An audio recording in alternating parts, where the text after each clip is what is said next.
আমাদের কিন্তু মূর্তি পাহারা দেওয়ার জন্য নয়, মূর্তি ভাঙার জন্য। আজকে আপনারা বলতেছেন চট্টগ্রাম আপনাদের চাই, কেন যৌতুক চাচ্ছেন নাকি? মেয়ে তো আমরা বিবাহ করে দেই নাই, হাতে তুলেও দেই নাই, মেয়ে পালিয়ে গিয়েছে, তাহলে যৌতুক কেন চাচ্ছেন? চট্টগ্রাম নিয়ে লাফালাফি করেন না। আপনারা যদি চট্টগ্রাম নিয়ে লাফালাফি করেন, আমরা কলকাতা, সেভেন সিস্টার, আগারতলা সবকিছু নিয়ে টান দেব এবং মরহুম আব্দুল হামিদ খান ভাসানীর পূর্ণ মানচিত্র নিয়ে নেব আমরা। বাংলাদেশের মধ্যে পূর্ণ মানচিত্র আমরা বহন করব, বাংলাদেশের পূর্ণ মানচিত্র নিয়ে আমরা ছেড়ে দেব। প্রয়োজন হলে আল্লাহর কসম খেয়ে বলছি, ভারতকে খন্ড খন্ড করে ছেড়ে দেব। ভারতের মধ্যে পতাকা, কালেমার পতাকা উত্তোলন করে ছেড়ে দেব। ভারত শাসন করবে মুসলমান। আপনারা গোমূত্রর সন্তানেরা, তোমরা জানোয়ারের সন্তান, তোমাদের সাথে আমরা কি লড়বো? তোমাদের গায়ে হলো মাথা, তোমাদের বাবাকে তোমরা বলতে পারো না, তাহলে তোমাদের গায়ে যদি মাথা হয়, তোমাদের বাবা স্বীকৃতি পেতে হবে ষাঁড়। আর যদি ষাঁড় তোমাদের বাবা না হয়, তোমরা পিতৃ বিচ্ছিন্ন, তোমাদের পিতৃ পরিচয় নাই, তোমরা জারজ সন্তান। বাংলাদেশের মুসলমানের সাথে লড়তে এসো না। বাংলাদেশের মুসলমানের সাথে লড়তে এলে তোমরা বর্ডারে শেষ হয়ে যাবে। আমাদের যে বর্ডারের মধ্যে আখাউড়া, ব্রাহ্মণবাড়িয়ার ভাই বোনেরা আছে, ভাই বাদি দাও, যে মায়েরা আছে, মায়েদের টেরার গায়ে তো তোমরা শেষ হয়ে যাবে। বাংলাদেশের সাথে কোনো পায়তারা করতে এসো না। তোমরা এক কোপে পাড়া বলি করো, আর আমরা বোতা দাও দিয়ে গলা চিরস্তত করে দেব, জবাই করব। বাংলাদেশের সাথে লড়তে এসো না। বাংলাদেশের সাথে লড়লে এর পরিমাণ ভালো হবে না।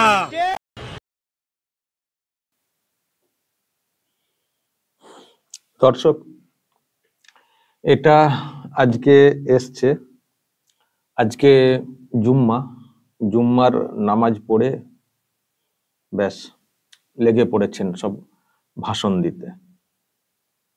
বাংলাদেশের সঙ্গে কে পাঁয়তারা করছে?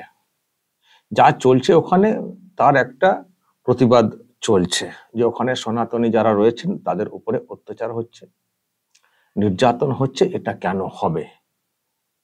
তো এটা নিয়ে গোটা বিশ্বে একটা প্রতিবাদ চলছে, তার মধ্যে অবশ্যই ভারতে সেটা চলছে। এবং ভারতে যেহেতু সনাতনীদের অনেক বসবাস, ফলে রিয়াকশনটা এখান থেকে একটু বেশি হচ্ছে। এবং যেখানে যেখানে সব গন্ডগোল হচ্ছে সেসব জায়গার নাম আসছে, চট্টগ্রামের নাম আসছে, অন্যান্য সব জায়গার নাম আসছে। এবং এইসব জায়গার সঙ্গে ইতিহাসও জড়িয়ে রয়েছে, ইতিহাস। ফলে ঐতিহাসিক ব্যাপারগুলোও চর্চার মধ্যে চলে আসছে। কোন জায়গা কি জন্য বিখ্যাত, তার কি ইতিহাস, সেখানে কারা জন্মেছিলেন, স্বাধীনতা আন্দোলনে কি ভূমিকা ছিল, ওই জায়গাটা কোথায় থাকা উচিত ছিল, বা দেশ ভাগের পরে ওখানে রয়ে গেছে, সেখানেই অনেকে আছেন। তো এবং নানান সব বিষয় নিয়ে তর্ক বিতর্ক চলছে, চর্চা হচ্ছে, কোন জায়গা কোন দিকে থাকা উচিত এইসব নিয়ে চর্চা হচ্ছে। তো কেউ কেউ হয়তো সেই সব নিয়ে প্রশ্ন তুলেছেন। তো সেটাকে উদ্দেশ্য করে আমি জানি না ইনার কি পরিচয় বা এটা এক্স্যাক্টলি কোন এলাকার ভিডিও। দর্শক বলবেন বাংলাদেশ থেকে এটা কোন এলাকার ভিডিও এবং উনি কে।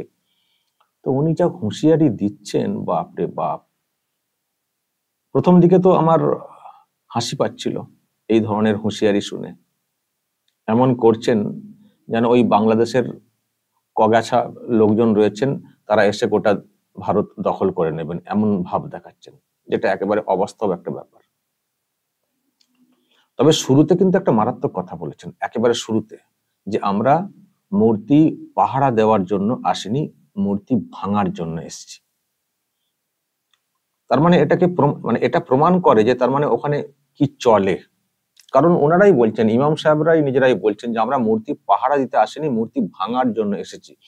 আর ইউনুস বা তার লোকজনেরা মিডিয়ার সামনে বলেছিলেন যে কে বলেছে এখানে মূর্তি ভাঙা হচ্ছে, আমাদের লোকেরা বা ইমাম সাহেবরা, মুসলিম লোকেরা গিয়ে সব মূর্তি পাহারা দিয়েছেন। আবার কিছু কিছু ছবিও সামনে আনা হয়েছিল, স্টিল পিকচার।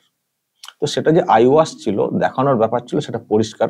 কারণ ইনারাই প্রকাশ্যে বলছেন যে আমরা মূর্তি পাহারা দিতে আসেনি, মূর্তি ভাঙতে এসছি। তার মানে ভাঙেন ভাঙেন ভাঙতে এসছেন মানে ভাঙেন, তার মানে প্রমাণ করে যে ওখানে মূর্তি ভাঙা, মন্দির আক্রমণ এসবগুলো হচ্ছে। ভিডিও তো আসেই, কিন্তু সেগুলো অনেক সময় অস্বীকার করা হয়। কিন্তু এখন তো নিজেরাই স্বীকার করছেন যে আমরা মূর্তি ভাঙতে এসছি। এটা দিয়ে শুরু করলেন, তারপরে ওই হাস্যকর বক্তব্য লাগলো, এমন ভাব দেখাচ্ছেন টুকরো টুকরো করে ফেলবেন, ভারতী করে ফেলবেন, যৌতুক চাইছেন নাকি, যেহেতু হাসিনা চলে এসছেন, পালিয়ে গেছেন মেয়ে, এসব কথা আংমাং। আর একটা কার বললেন, কার ম্যাপ অনুযায়ী সব দখল করে নেব, 7 সিস্টার করে নেবো, কলকাতা নামও বলেছেন। এইসব এগুলো হাস্যকরই লাগছিল। যে আওকাত কতটা সেটা আমরা ভালো করে জানি। তারা আবার হুঁশিয়ারি দিচ্ছেন ভারতকে টুকরো টুকরো করে দেবেন, এই করে দেবেন।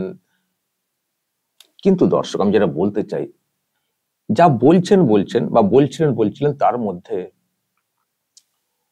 দুটো বিষয়। একটা হচ্ছে ভারতে মুসলিম শাসন হবে এটা বলা, তার মানে অ্যাঙ্গেলটা হচ্ছে হিন্দু মুসলিম।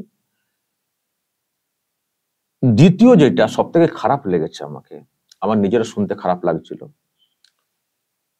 আপনার যদি জায়গা নিয়েও বক্তব্য হয়ে থাকে, জায়গা দুই দেশের বিষয় নিয়ে রাখতে পারতেন, যা বলার আক্ষেপ বা ক্ষোভ যা করছেন, দুটি দেশের মানে ভারত বাংলাদেশ এই ইস্যুতে কথাগুলো বলতে পারতেন। কিন্তু সেটা না বলে, তোমাদের গরু হচ্ছে মাতা, তাহলে বাবাকে, তাহলে ষাঁড়, সেটা অস্বীকার করলে তার মানে জারজ সন্তান। এগুলো কি কথা? এগুলো কি কথা?